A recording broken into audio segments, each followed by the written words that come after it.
Good offensive zone pressure by Danahy. And that is going to go Massachusetts' way, I think. Henderson's going to go for the side in.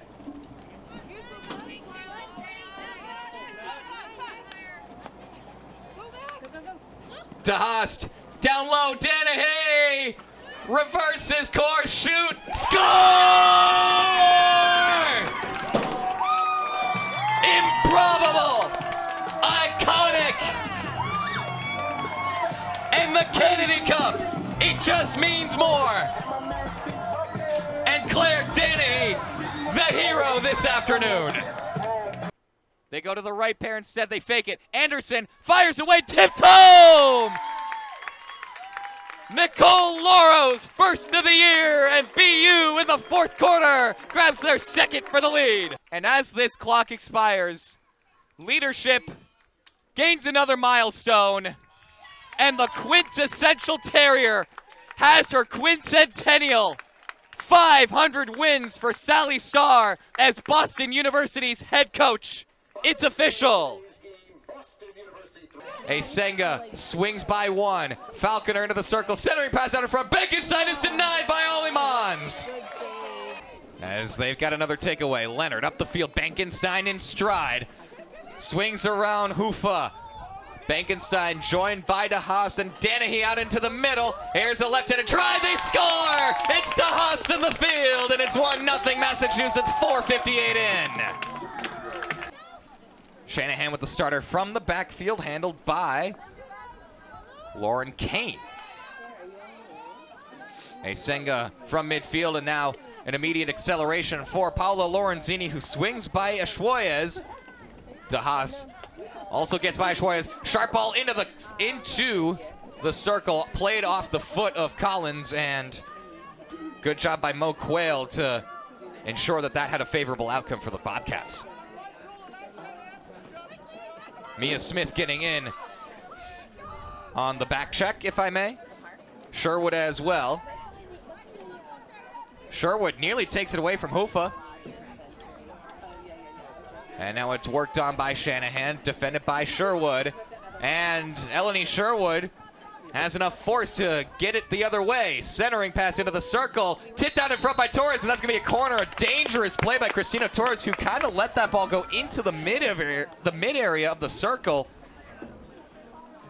And that was basically loose. Yeah, that was pretty much a really good rebound. I'm surprised UMass wasn't able to capitalize on it, but you see the Bobcats, they do a nice job of protecting their cage, but nevertheless, that'll bring up a penalty corner. UMass has a chance to go up too early. Massachusetts has a penalty corner differential this season of plus 15, 61-46. It'll be 62-46 when the insertion is performed by Megan Carpenter.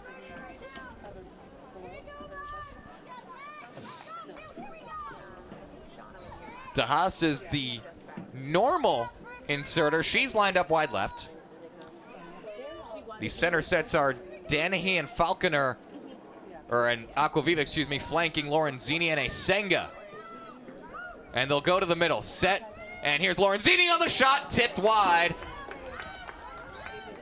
Blocked on the way down, and Massachusetts, the immediate penalty corner procedure has come to an end, but they'll get another chance out into the middle of the circle. Lorenzini plays it off a foot, and that's going to be a corner for Massachusetts off the foot of Mo Quayle.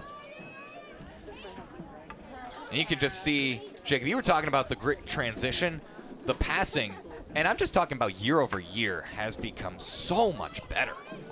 Yeah, it's really crisp, and you could credit a lot of UMass's head coaches for that, including Coach Weinberg. Coach Weinberg in her 8th season has amassed a .616 winning percentage, 85-53 all-time. Another insertion for Megan Carpenter. Senga the single set on the left side. Falconer is flanked by Danahy and Lorenzini by Aquaviva. They'll go to the right pair, and it's fumbled by Aquaviva. She's going to have to recover it, swinging around to Schwoyez. She gets checked, and that's a corner. She kind of got slashed, almost a hockey penalty right there, and Massachusetts gets another corner. Yeah, this is really what you're seeing out of Quinnipiac. They're just desperate. They're taking a lot of penalties, and as we take another look at this replay, frantic performance from their defense. And UMass going to have another shot at the corner. I apologize. It was more of a hooking call than a slashing call, but as it is, another corner to the middle. Lorenzini again. This one's on the way. Tipped out low, and it's in! And the celebration jumping up and down is Mia Smith for the first time this season.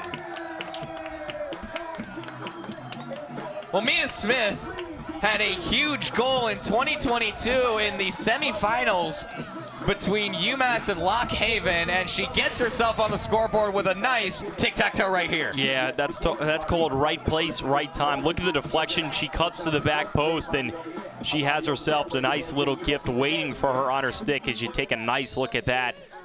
Right place, right time. It's 2-0 Massachusetts. Claire Danahy is going to get credit with the assist, just racking up the points, her 5th of the campaign. And it's 2-0, just under 2/3 of the way through the first quarter. Massachusetts goal scored by number 19, Mia Smith, assisted by number 7, Claire Danahy. And it's starting again for Massachusetts. You said they could fill up the stat sheet. They're doing that real well this afternoon. This one's trickling all the way down towards Mirta van Herfijn, and this is a breakaway chance here for Lauren Knight, but it goes wide. It was last touched by Massachusetts, so this is going to go to the 25. And so basically an onside kick for the Quinnipiac Bobcats. I'm trying to cover every sport now. We are in crossover season, guys. It's here. Lauren Keat into the middle. That's loose, and a chance there for Lucia Pompeo. Somebody who has made a name for herself in Hamden, the second team All-Big East forward out of Gorham, Maine, had a junction opportunity. See the replay here as the centering pass. Van Herfijn, give her credit, really acrobatic save from her. And now Massachusetts quickly in the cross, but Savannah Henderson can't catch up to the ball. 4.5 to play in the first quarter. Massachusetts leads 2-0 on the strength of goals from Hannah DeHaast and Mia Smith.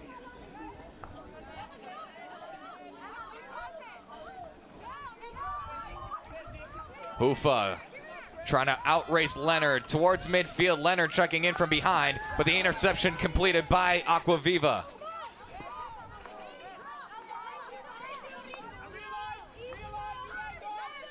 And there's a reason I mentioned in the open the tune-up game, because there's a matchup looming on Friday for Massachusetts that is circled on every field hockey fan's calendar. It is the annual contest with the perennial contending St. Joseph's Hawks. Yeah, we've talked about the Hawks a lot. I feel like not just field hockey broadcasts, but pretty much all sports. They do a lot of damage to UMass. 8-10 play. They've seen each other a lot of times over the year. And Andrew, the history is pretty rich between those two.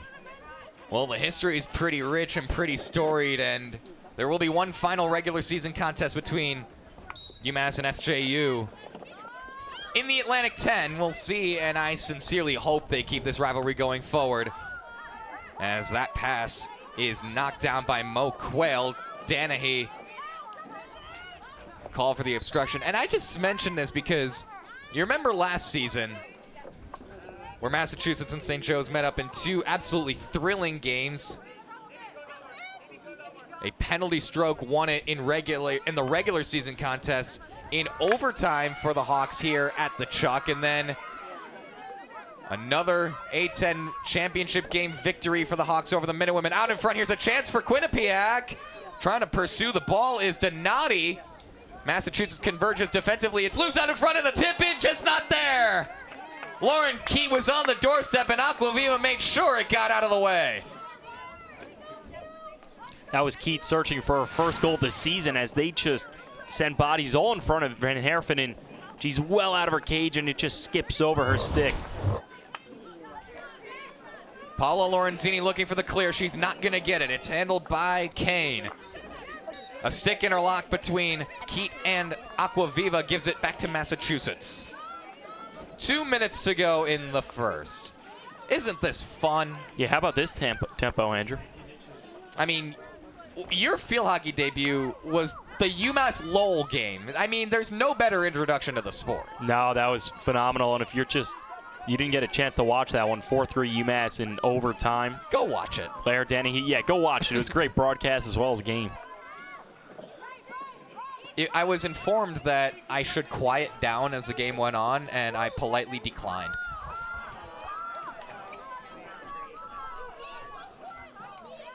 .88 seconds to go as the excellent freshman Francisca Ashwoyez. 4 goals and an assist. You count them, 4 goals and an assist in a single game in the 7-1 win on Merrimack's home turf a week ago. Yeah, and she had a 3-game goal streak to start the season as well. So she's just getting started. Oh, numbers for Massachusetts. Reverse look for Campbell. The ball kind of runs away from her. She's going to have to back her way out. That stays in play. Benkenstein keeps it alive in the circle and just clanks it off of the foot of Lily Wolf, the redshirt sophomore defender out of Wayne, Pennsylvania, to draw a corner. And that's kind of the bailout play. Field hockey favors the offense in that you can just clank it off somebody's foot and draw a corner out of it. Holly Turble, when she came to a UMass journalism class last fall, talked about how useful of a play that is, kind of the escape hatch.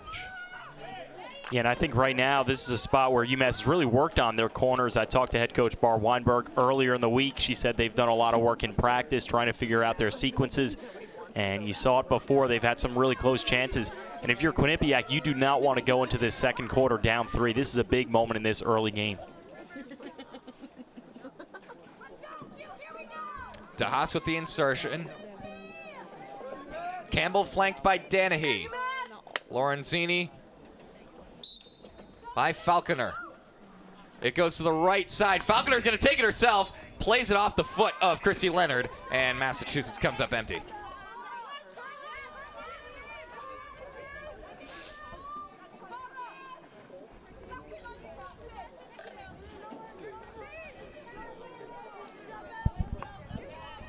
Right up the fly, they get it to Donati. Donati's defended by Savannah Henderson, but Donati continues to find some yardage. Poke check there nicely by Benkenstein. Massachusetts with 20 seconds to go. Can they salvage some kind of rush? Maybe not, as this will be a side incoming for Quinnipiac with 15 seconds to go. And an all-around very successful follow-up to Friday's game for Massachusetts as they put 2 on the board in the first quarter as it comes to a close. And as the horn sounds to make it official, we'll take the break here on ESPN Plus. Massachusetts strikes twice. Mia Smith with her first of the season. DeHaas also with her first, has Massachusetts up 2-0 at the end of 15.